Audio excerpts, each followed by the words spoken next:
এই দেখ, এই ড্রেসটা কি দারুণ না? খুব ভালো আরে তুই কালে সে টাকাটা নিয়ে যাস। এই ভাঙড়িওয়ালা, তোর চোখে কি ছানি পড়েছে? তোর কি কোনো বুদ্ধি নেই? কার গায়ে তুই ধাক্কা দিচ্ছিস?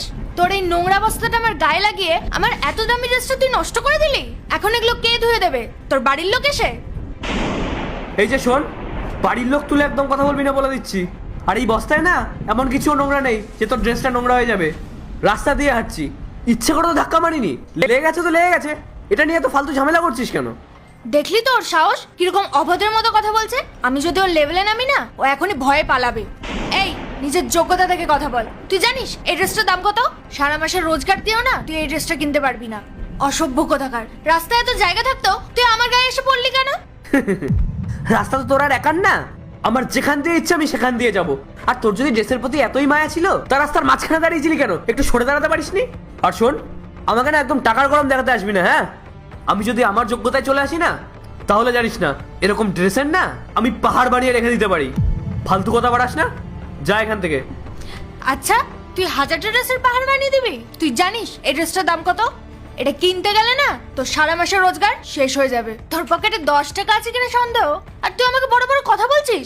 আগে নিজের জন্য ভালো জামা কাপড় কেন। নিজের পরার কাপড় জোটে না, ও আবার আমার ড্রেসের পাহাড় বানাবে। চল, এখনই ওর কাছে ক্ষমা চা। যে ভুলটা করেছিস তার জন্য ওর পা ধরে ক্ষমা চা তুই। কি? আমি ক্ষমা চাইবো? আরে তুই কি পাগল হয়ে গেছিস নাকি? আর তুই কি ওর উকিল হয়েছিস নাকি যে ওর হয়ে ওকালতি করছিস? আমি কোনো ভুল করিনি, তাই ক্ষমা চাওয়ার কোনো প্রশ্নই ওঠে না। তুই জানিস আমরা কারা? 2 মিনিটে না তোর আসল যোগ্যতা বুঝিয়ে দিতে পারি। এর সাথে কথা বললে উল্টে আমাদেরই মান সম্মান নষ্ট হবে। একে যেতে দে তো। এত সহজে তো ওকে আমি যেতে দিতে পারি না। ও আগে আমাদের কাছে ক্ষমা চাইবে, তারপর ও তোর এত দামি ড্রেস নষ্ট করেছে, তারপর আবার এত বড় বড় কথা বলছে। আরে কিসের দামি ড্রেস? 300-400 টাকার থেকে বেশি দাম হবে বলে মনে হচ্ছে না। এমন ভাব করছিস যেন লাখ লাখ টাকা দামের ড্রেস পরে আছিস। এই, তুই বেশি জ্ঞান দিতে আসিস না। নিজের সারাদিনে 200-300 টাকা ইনকাম করিস কিনা তার নেই ঠিক, তুই আবার এসেছিস আমাদের জ্ঞান দিতে? নিজের লেভেলটা দেখ আগে। আচ্ছা, আমি জ্ঞান দিচ্ছি? আরে সামান্য একটা বস্তা তোদের গায়ে লেগেছে বলে তোরা আমাকে এত কথা শুনিয়ে দিলি? তোরা মনে হয় জানিস না যে আমি কে। এই কে রে তুই? এখানকার মালিক নাকি? তোকে দেখলেই বোঝা যায় যে তুই একটা গরিব ভাঙড়িওয়ালা। কারণ এই ভাঙাচোরা বস্তা সেই বয়ে বেড়ায় যে এই কাজগুলো করে, বুঝলি? আর তুই ওর জামাটা নষ্ট করেছিস, এর ক্ষতিপূরণ তো তোকে দিতেই হবে। আরে জিয়া, ছেড়ে দে। ও কোথা থেকে টাকা পাবে? তুই দেখছিস না ও নিজে কিরকম ছেঁড়া ফাটা জামা কাপড় পরে আছে। আমার এই ড্রেসটার দাম দিতে গেলে না ওর পুরো মাসের রোজগার শেষ হয়ে যাবে। তোদের মতন এত নিচু মানসিকতার মানুষ আমি কোনোদিনও দেখিনি। আর কি যেন বলছিলিস তোরা? এটা ভাঙাচোরার বস্তা। তোরা যদি জানতে পারিস না যে এই বস্তার মধ্যে কি আছে, তাহলে তোদের এখনই জ্ঞান হারিয়ে যাবে। আরে চুপ কর চুপ কর, এমন ভাব দেখাচ্ছিস যেন ওই বস্তার মধ্যে কয়েক কোটি টাকার গয়না নিয়ে ঘুরে বেড়াচ্ছিস। তোর কি মনে হয় তুই এত বড় বড় ডায়লগ দিবি আর আমরা সেটা বিশ্বাস করব?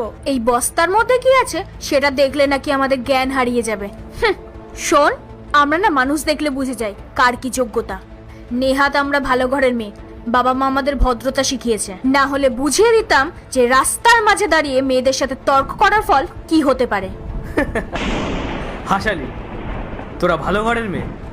আরে তোরা যদি ভালো ঘরের মেয়ে হতিস না, আর তোদের মধ্যে এইটুকুনিও যদি সংস্কার থাকতো না, তাহলে তোরা এরকম ভাবে রাস্তার মাঝখানে দাঁড়িয়ে একটা শ্রমজীবী মানুষের সাথে এরকম অসভ্যতামি করতে পারতিস না।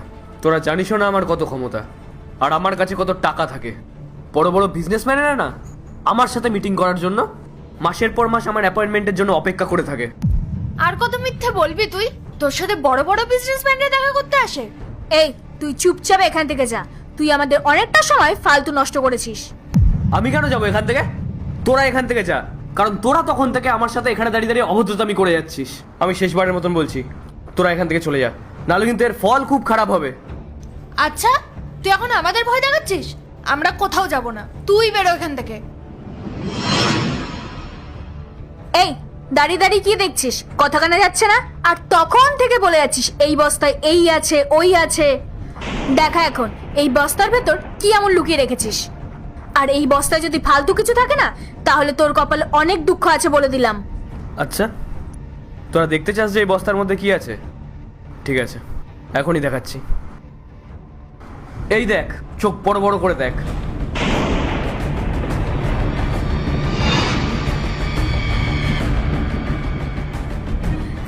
এতগুলো টাকা? স্নেহা, ওর কাছে এতগুলো টাকা কোথা থেকে আসলো? নিশ্চয়ই এই টাকাগুলো ও কোথা থেকে চুরি করে এনেছে। একজন ভাঙড়িওয়ালার কাছে এতগুলো টাকা থাকতে পারে না। এই চুপ কর তোরা। অনেকক্ষণ ধরে আমি তোদের এই আজে বাজে কথাগুলো শুনে যাচ্ছি। আর এগুলো কোনো চুরির টাকা না, এগুলো আমার কষ্ট করে উপার্জন করা টাকা। তোরা যেটাকে ভাঙাচোরা বলছিস না, আমার সেই ভাঙাচোরারই একটা বিশাল বড় ফ্যাক্টরি আছে। আমার কাছে যেমন প্রতিদিন বস্তা ভরে রিসাইকেল করার জিনিসপত্র আসে, ঠিক সেরকমই বস্তা বস্তা ভরা টাকাও আসে। আর আমি কে সেটা এই এলাকার যে কাউকে জিজ্ঞেস করলে জেনে যাবি। আমার সাদাসিধে জীবন কাটাতে ভালো লাগে, তাই জন্য আমি এইভাবে ঘুরে বেড়াই। আর তোরা আমাকে এই সাধারণ পোশাক পরা দেখে আমাকে অপমান করা শুরু করে দিলি। তোদের এই নিচু ভাবনা চিন্তাগুলো না এবার পাল্টা। মানুষের পরিচয় হয় মানুষের পোশাক দিয়ে না, মানুষের ব্যবহারে। আর এই কথাগুলো না ভালো করে মাথায় ঢুকিয়ে নে। আর তোদের মতন মানুষদের সঙ্গে কথা বলে সময় নষ্ট করার মতন সময় আমার কাছে নেই। আসছি আমি। নমস্কার।